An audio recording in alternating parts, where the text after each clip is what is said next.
Merhaba from Istanbul once again. You'll never guess what's on TV right now, and my sister Linda will appreciate this. I'm going to show you right now.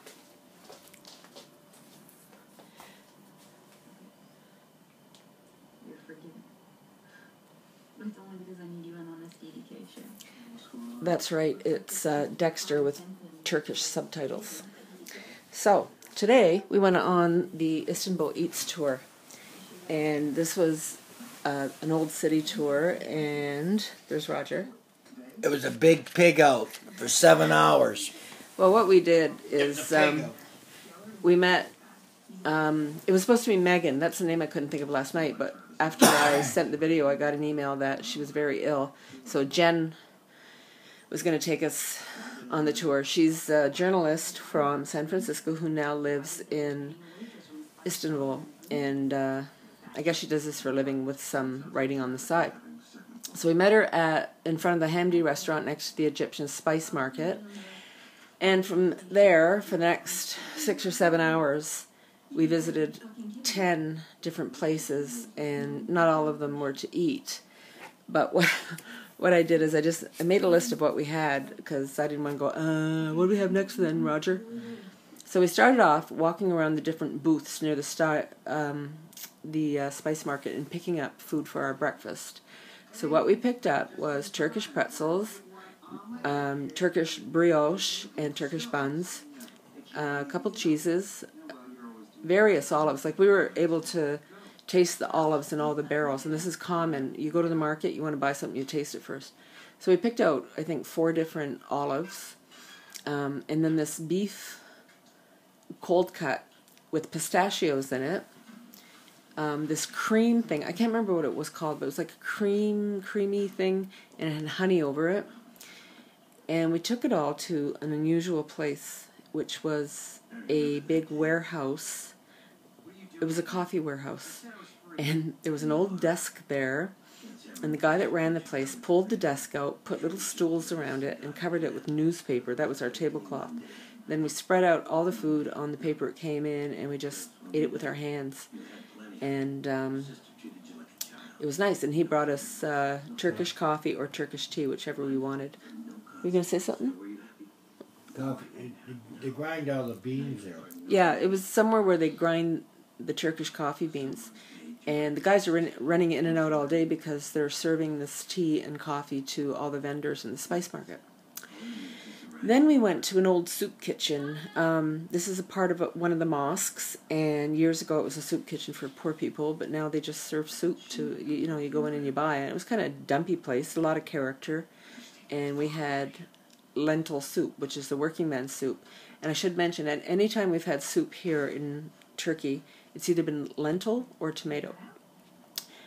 Then we went to down a little narrow side street, and there was we call them donairs at home, but they're donors here, and doner means to spin, and that's that big slab of meat that is on the rotisserie, and it spins and spins, and they cut pieces off. This one was an awful doner, made of all the guts of sheep and cows, and they put onions and spices in it. So I think there were 7 of us plus Jen, so of the 7 of us, only 4 tried it. I was one, because I'll try anything, and the awful was awful. Then we went to a baklava shop, and we could point at whatever baklava we wanted, and they'd bring out pieces. We could try it all, and we tried the ones with pistachios, which is common. That's one we usually get in Canada, but they had them with walnuts, which is the most common one here, and we'd even had chocolate baklava. Then we went to a place where we had pide, which is like the Turkish pizza, and we had 1 meat one and 1 veggie one, and it was really, really good. It's not exactly like a pizza, like they make the dough and there's egg wash on it, etc. And then we went to another doner shop, and this is a health food doner, and it was the best doner we've had since we've been in Turkey. It's the big thing on the rotisserie. And instead of just being a big slab of meat, it was layered. Lamb, tomatoes, peppers, onions, lamb, tomatoes, peppers, and it was delicious. And then we went to a Turkish delights shop, and I think she said the family had owned it since 1856. So I got to be honest, it wasn't the best Turkish delight we've tried. In the spice market and the Grand Bazaar, there's much better Turkish delight with a lot more great ingredients in it, like dried fruit and nuts, etc. Then we went to a pudding shop, and this is a very famous pudding shop. It was really nice inside. It had been open for a couple hundred years. Ataturk, the first president or prime minister, had been there, and they had his glass encased on the wall. And we had this stuff, and I can't remember what it was called. It's actually a drink, but it's very thick. They served it to us with spoons to share. I think for 8 of us, they gave us 4 of them. And it was thick like eggnog. It looked like eggnog because there was cinnamon on top, but nobody liked it. It was made from fermented millet. And then, what's that? Oh yeah, we went into this old, it was like a courtyard, and it was really, really old, and it was not kept up at all, but it was charming because there were grapevines growing all around it, etc. And we just sat there and we were served Turkish tea. That's all we had there, right, Roger? Yeah. Yeah, it was nice. It was just a bit of a rest before we went for our lunch. And As if we needed it. As if we needed it. It was in the an area called the Women's Market, although it was all men. Yeah. And it was a really nice restaurant. It was right by the old aqueducts, so that was our scenery. We sat inside, but the glass walls are open, and the old aqueducts were out there. And we had lamb roasted on the spit.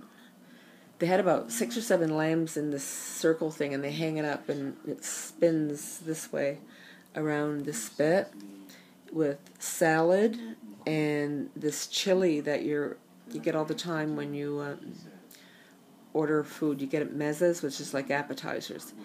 And this is, it's not chili like our chili. It's pepper and, chopped up vegetables with some spices in it. And I can't even read this. Bread, salad. Roger, what else do we have? It's kind of dark, the piece of paper I wrote on. What else did we had? There was a thing of oregano to sprinkle. Anyway, this was good. It was like a square thing about that big. It was pastry, and when you cut it open, it's filled with rice, raisins, nuts, and chicken. It was delicious, and maybe a couple other little things. It was a dry day. There was no liquor served at all. And actually, we were dry until about 8 o'clock tonight. So it ended. We said goodbye to everybody. There was one other couple, Jen, and then 2, 4, 5, and then the 2 other ladies were both single travelers. One was from Australia. She was in her 70s, and the other one was probably almost 70. She was from Vermont. No, Oregon. Oh, I can't remember. She's from somewhere in the States. So I've noticed a lot of single women travelers here, and perfectly safe. So we left the group, and we took a taxi to Pierre Lodi area, and what it is, it's got a cable car system that takes you way up the hill, and you got a beautiful view of Istanbul, and we waited about 40 minutes in line to get on the cable car, but it was totally worth it. And when we got to the top, we just had a little walk around, we took pictures of the view, and then we walked down through this really old cemetery. It was really beautiful. And at the bottom, there was a big square. It was all marble. And I guess it's Saturday, so everybody was out and a lot of things going on. It was interesting. So we've been walking so much in the last 2 weeks, we ended up taking a taxi to Sultanahmet, which is this area where our hotel is, because our plan was to visit the Basilica Cistern. When we found it, we'd seen signs for it before, but we didn't know exactly where it was. And when we found it, it was 6:45, and it had closed at 6:30. So we'll go tomorrow.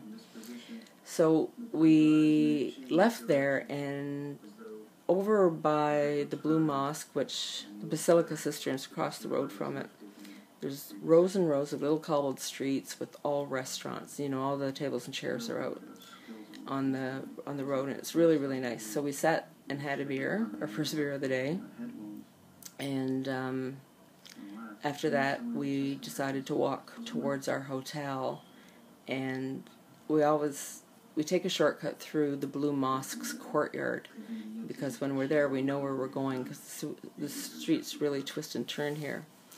So as we were going through the courtyard, we had heard the call to prayer, which is the singing that comes out over the city, over the loudspeakers. So we thought, you know, the men would be in there praying, but they weren't, and it was open to tourists. So we hadn't been in yet, so we took the opportunity, and it's really beautiful in there.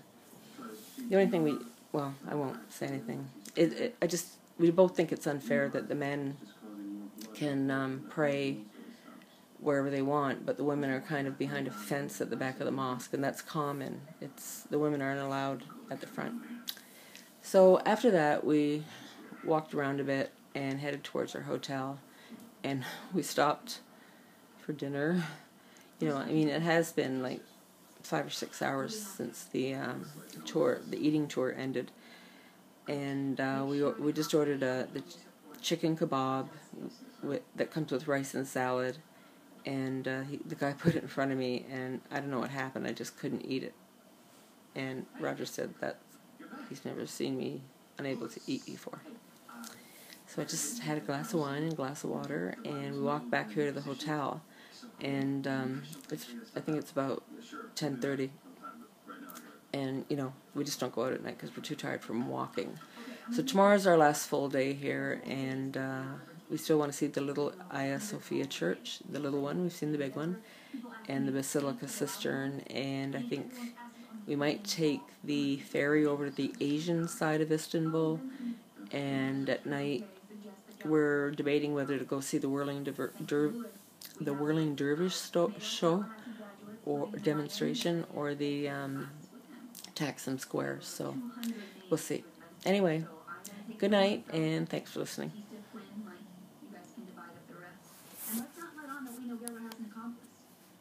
Let's try and turn it off.